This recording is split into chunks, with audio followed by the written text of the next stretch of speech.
I can't do this forever. I've been doing it since I was 21. As you move into your 80s, you say, hey, that's enough. That's enough. For over 60 years, he was the golden boy of Hollywood, the man with sun-streaked hair and a smile that could melt glaciers, Robert Redford. His name alone brings to mind a certain kind of American cool, rugged, independent, and just a little bit out of reach. He was the Sundance Kid, the impossibly charismatic Gatsby, the dogged reporter who helped bring down a president. On screen, he could be anyone. Off screen, he was an enigma, a man who built a fortress around his private life with a fierce devotion that only added to his mystique. He gave us exactly what we wanted: legendary roles and a movie star image that felt both timeless and real. But the man himself? He stayed hidden.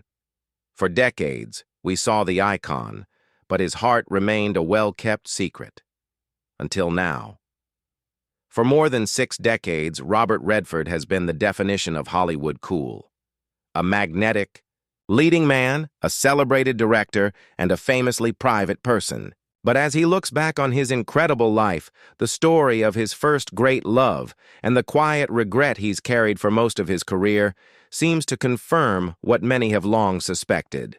So, what is the secret that Robert Redford has held on to for so long, and who was the woman at the very center of it all? To really get the weight of it all, you first have to understand the legend. Charles Robert Redford, Jr. was born on August 18, 1936, in Santa Monica, California. The son of a milkman turned accountant, he grew up in a modest home in Van Nuys, and from the very beginning, he didn't play by the rules. He was restless, a self-described bad student who found his calling not in a classroom, but in art and on the baseball field. He was the kind of kid who preferred the crack of a bat and the quiet focus of sketching to the rigid structure of school. This wasn't just a teenage rebellion. It was the blueprint for the independent spirit that would define his entire life. After a pretty forgettable run at the University of Colorado, where he lost his scholarship, he did what so many restless young guys dream of doing: he escaped. He took off for Europe, living the life of a starving artist in Paris and Florence, soaking up the culture and trying to find himself, a world away from the sun-bleached sidewalks of Southern California. When he came back to the States, he enrolled in the American Academy of Dramatic Arts in New York. It wasn't some grand plan to become a movie star. At first, acting was just another creative outlet. He started on the stage, earning his stripes in the theater. His big break hit Broadway in 1963 when he starred as the uptight newlywed in Neil Simon's Barefoot in the Park. The performance was a smash, and Hollywood, which is always watching for new talent, came calling. But Redford was different. He wasn't some eager young actor desperate for the spotlight. He was wary of the Hollywood machine and suspicious of the way it could chew people up and spit them out. This caution, this built-in distrust of the system, became a running theme in his career. He chose his roles with a careful, almost defiant precision, often drawn to characters who were outsiders and rebels, men who lived by their own code. And then came 1969, the year that changed everything. He teamed up with Paul Newman for Butch Cassidy and the Sundance Kid. As the charming, fast-drawing Sundance Kid, Redford became an international superstar almost overnight. The chemistry between him and Newman was pure magic, a perfect mix of wit and charisma that created one of the most iconic duos in movie history. The film was a cultural phenomenon, and Robert Redford was suddenly one of the biggest stars on the planet. He followed that staggering success with a string of films that are now considered American classics. There was The Candidate, a sharp look at the emptiness of political campaigns. There was Jeremiah Johnson, a rugged story of a mountain man that seemed to mirror Redford's own love for the wild. And, of course, there was The Way We Were, a heartbreaking romance with Barbra Streisand that showed a softer, more vulnerable side of him. In 1973, he reunited with Paul Newman for The Sting, a film that not only dominated the box office, but also earned him his one and only Oscar nomination for Best Actor. A few years later, he starred in All the President's Men. Playing journalist Bob Woodward, Redford wasn't just acting, he was producing, driving a story he deeply believed in, one that held power accountable. He was at the absolute top of the Hollywood food chain. He was handsome, talented, and incredibly successful. He defined what it meant to be a leading man for an entire generation. But behind all the iconic roles and red carpet smiles was a deeply personal story that had started long before the world even knew his name. A story of love, loss, and a quiet anchor in the storm of his rising fame. To understand the man, you have to go back to his early days, to the moments that shaped his quiet intensity and his deep need for privacy. Redford's childhood was hit by a profound tragedy. When he was just 18, his mother, Martha, died at the age of 40 from a hemorrhage linked to a blood disorder. That loss was devastating for the young Redford. He described his mother as the optimistic, adventurous heart of their family, the one person who truly believed in him. Her death left a hole that he admitted he never really got over. His greatest regret, he once said, was that she died before he ever had the chance to properly thank her. Her passing sent him spiraling. He was a restless kid without his anchor, and his family worried he might go off the deep end. It was in this fog of grief and confusion that he met someone who would change the course of his life, a young woman named Lola Van Wagenen. They met in Los Angeles in 1957. He was a struggling artist, and she was a 17-year-old college student from a devout Mormon family in Utah. She was calm, grounded, and steady, everything he wasn't. The connection was instant and deep. She wasn't wowed by Hollywood dreams. She saw the man underneath. For Redford, who felt like he was lost at sea, Lola was a lifeline. He would later make a stunning admission about their early days, saying he felt his marriage to her was an act of survival. "I have to say, it was to save my life," he confessed. "That's what it felt like at the time." They married in 1958. He was 22. She was 19. It was a quiet, private ceremony, not a splashy Hollywood wedding. They were just two young people taking a leap, building a life far from the public eye. They moved to New York for his acting studies and later bought land in Utah, a place that would become their sanctuary from the pressures that were heading their way. But their new life was soon struck by an unthinkable tragedy. In 1959, their first child, a son named Scott, died from sudden infant death syndrome at just 10 weeks old. Redford was only 23. The pain was immense, a blow that could have easily destroyed their young marriage. Friends said Redford became withdrawn, a quiet man wrestling with a grief he couldn't put into words. He carried a heavy sense of guilt for years, always wondering if he could have done something to prevent it. Yet instead of breaking them, that shared loss forged an incredibly strong bond between Robert and Lola. They held on to each other through the darkness and went on to have 3 more children, Shauna, James, and Amy. Lola became the bedrock of their family. As Redford's career skyrocketed, she was his quiet anchor, the one who kept him grounded. She created a real home, a real life, away from the fantasy factory of Hollywood. She wasn't just a movie star's wife, she was a historian, an activist, and an intellectual who co-founded consumer and environmental groups. Their life in Utah was a world away from the flashbulbs of LA.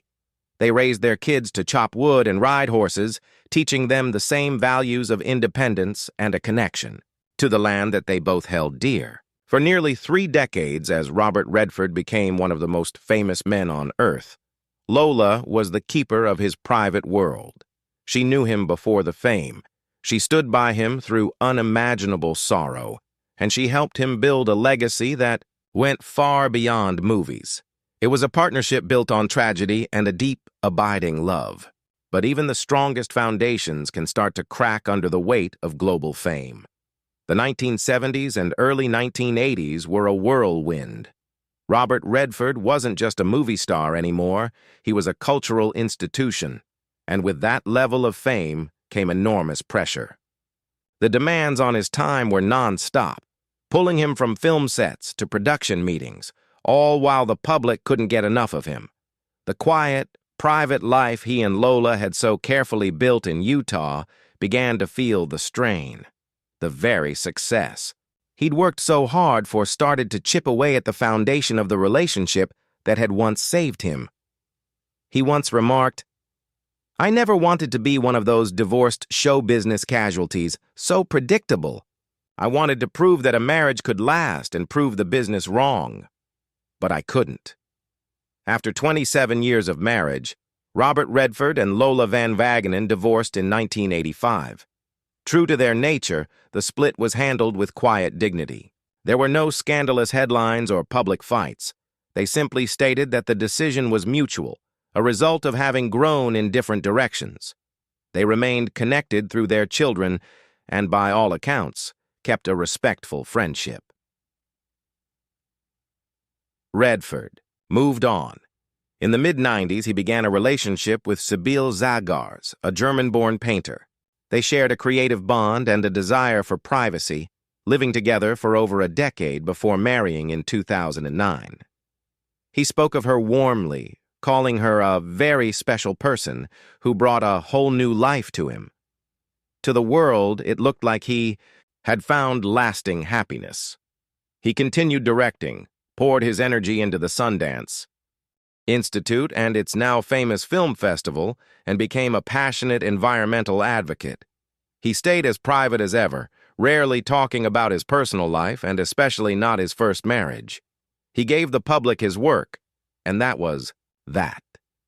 But behind the stoic front, something lingered. Those closest to him felt it, an unfinished story, a chapter he had closed but maybe never stopped rereading. There was a sense that for all his success and his happy second marriage, a core part of him was still tied to that first, foundational love. While Redford has never made a grand public declaration, the arc of his life has led many to a powerful conclusion. Looking back, it seems clear that the relationship with Lola wasn't just a first chapter. It was the book's dedication. The quiet speculation that she was the great love of his life isn't born from gossip, but from observing the profound impact she had on him, an impact that seems to have defined his choices for decades. It wasn't a slight to his second wife, Sibylle, with whom he built a loving and respectful partnership. It was about something more fundamental. It's the acknowledgement of a truth many people feel.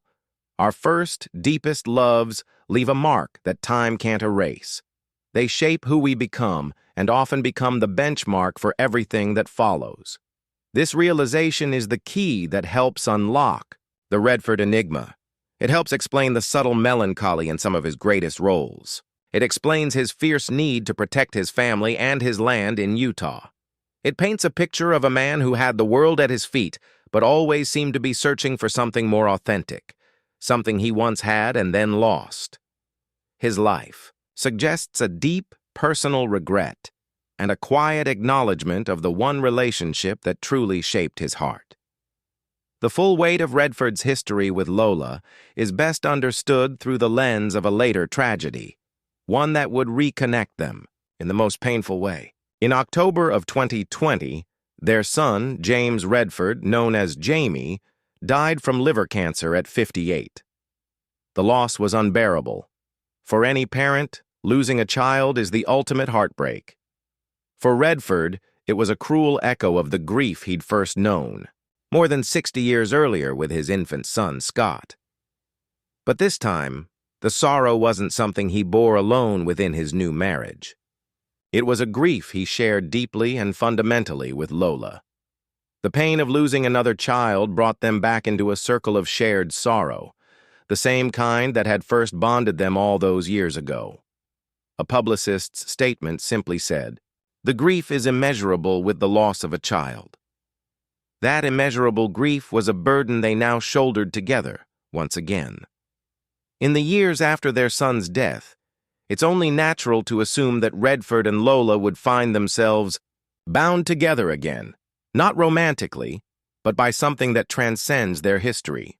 They are parents united in mourning, grandparents to Jamie's children, and the two sole keepers of a family history filled with incredible highs and devastating lows. Facing that kind of loss strips away everything else, and all that's left is the truth of that shared bond. This perspective seems to have fueled a period of deep reflection for Redford. It wasn't about rekindling a romance, it was about honoring something permanent. It was recognizing that the love they shared, a love forged in youth, tested by tragedy, and ultimately fractured by fame, was the foundational emotional experience of his life. It was a quiet acknowledgement that, despite a long and loving second marriage, no one could ever truly replace the woman who stood with him at the beginning. As he scaled back his career, officially retiring from acting after the 2018 film The Old Man and the Gun, his focus shifted. He'd long grown tired of the acting process. "I've been doing it since I was 21, he said. I thought, well, that's enough. He wanted to focus on directing and, most importantly, on the Sundance Institute, the project that had become his life's most meaningful work. Sundance was, in many ways, a testament to the values he and Lola had once shared. It was built in Utah, on the very land they had bought as a young couple. It was created as a haven for independent voices, a place for stories told outside the Hollywood system, the very system that put such a strain on their marriage. Sundance is his greatest professional legacy, and its roots are tangled up in the life he first built with Lola. Now, in the late summer of his life, Robert Redford has cemented a legacy that is about so much more than just his films. His fierce commitment to the Sundance Institute has changed the face of independent cinema, creating a platform for countless filmmakers to tell unique, risk-taking stories. Sundance has become his defining act, a way to give back to the art form that gave him so much, but on his own terms. It represents his lifelong distrust of the Hollywood machine and his belief in the power of the individual voice. He built something lasting, something that champions artistry over commerce and integrity over fame. It's a mission that feels deeply personal, rooted in the independent spirit he has cherished his entire life. This professional legacy mirrors a deep personal evolution. The man who was once so intensely private has, in his own quiet way, let the world see the real story. The narrative surrounding his relationship with Lola Van Wagenen isn't some fleeting sentimental gossip. It feels like the final crucial piece of the Robert Redford puzzle. It reframes his entire life. We no longer see the golden boy of Hollywood as a man who simply had it all, but as a man who, in gaining the world, may have felt he lost the one thing that mattered most. His story is no longer just about fame and iconic movies. It's a profoundly human story about the enduring power of first love, the heavy weight of regret, and the quiet search for peace. It's a reminder that behind every legend, there's a person who has loved and lost, just like the rest of us. He never owed us this truth, this glimpse into his closely guarded heart. But in living his life, he has given us something more valuable than another classic film. He has given us a lesson in honesty, vulnerability, and the grace of acknowledging the past. The Sundance Kid has finally laid down his guns, not in defeat, but in a quiet surrender to the truth of his own heart. He spent a lifetime running from a painful past, from the confines of fame, and from the world's expectations. Now, at 88, it seems Robert Redford has finally stopped running. He appears to be at peace, not because he has all the answers, but because his life story has made it clear what questions truly mattered. Who did I love? Who loved me before the world knew my name? And who, in one form or another, stayed with me until the end? The answer, whispered through the narrative of his life, will always be Lola. Robert Redford's journey is a powerful reminder that even the most iconic lives are filled with complex emotional truths.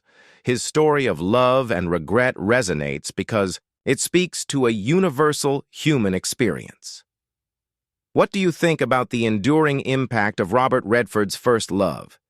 Do you believe our first great loves leave a permanent mark on our lives? Share your thoughts and your own memories of this Hollywood legend in the comments below. We'd love to hear from you. And if you enjoyed this look into the hidden life of one of Hollywood's greatest stars, please give this video a like and share it with someone who appreciates these classic stories. Don't forget to subscribe to our channel and hit the notification bell for more revealing stories about the icons you thought you knew. Thanks for watching.